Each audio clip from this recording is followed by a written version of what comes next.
mengingatkan akan belas kasih kerahiman Allah kepada manusia sebagaimana dalam diri bangsa Israel.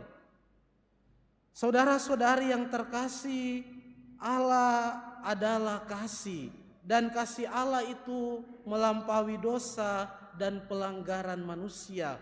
Sebagaimana kalau kita ingat dalam kisah tentang anak yang hilang, yang adalah bacaan Injil dalam misa harian tadi pagi. Kasih kesetiaan Allah yang besar yang melampaui dosa dan pelanggaran manusia haruslah menjadi landasan, menjadi titik tolak, menjadi arah bagi kita dalam membangun sebuah pertobatan.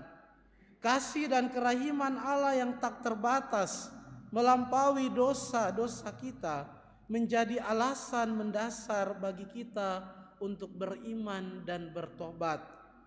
Kita bertobat dan hidup sebagai anak-anak Allah bukan karena ancaman neraka atau hal-hal yang lain.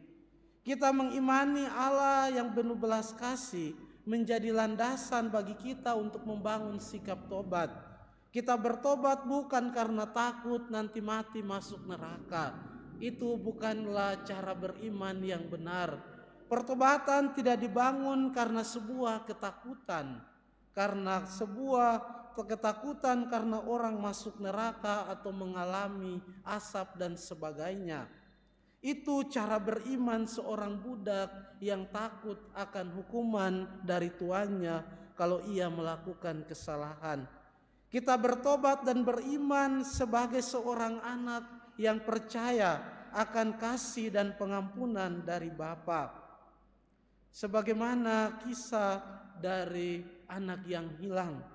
Itulah kasih Allah harus menjadi landasan kita membangun pertobatan pada masa prapaskah ini. Tadi dalam bacaan Injil dikatakan bahwa Tuhan mengingatkan bahwa kalau kita tidak bertobat, kita akan binasa. Bukan karena Allah itu kejam, tetapi kita binasa karena pilihan yang kita buat sendiri. Dalam akhir bacaan Injil, Tuhan mengatakan sebagaimana dalam kisah perumpamaan tadi, bahwa kasih Tuhan, pengampunan Tuhan, kerahiman Tuhan selalu memberi bagi kita kesempatan untuk bertobat.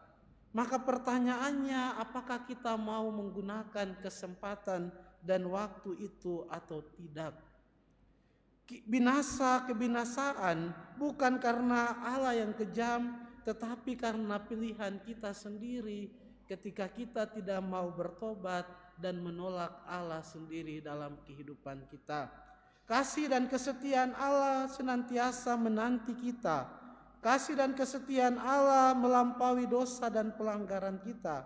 Maka mari dalam terang sabda Tuhan hari ini dan diteguhkan oleh santapan tubuh Tuhan, mari kita memasuki masa tobat ini, menjalani masa tobat ini dengan sebuah keyakinan bahwa Allah adalah Bapa yang penuh kasih, yang penyayang dan pengasih, yang kasih dan kerahimannya jauh melampaui dosa-dosa kita dan selalu menanti kita untuk datang kembali kepadanya dalam tobat, dalam pantang dan puasa. Mari semoga keyakinan ini senantiasa mendorong kita, meneguhkan kita untuk berani datang kepada Tuhan dalam pertobatan. Karena Allah adalah kasih dan Ia selalu menanti kita untuk kembali kepadanya. Semoga Tuhan memberkati kita semua. Amin.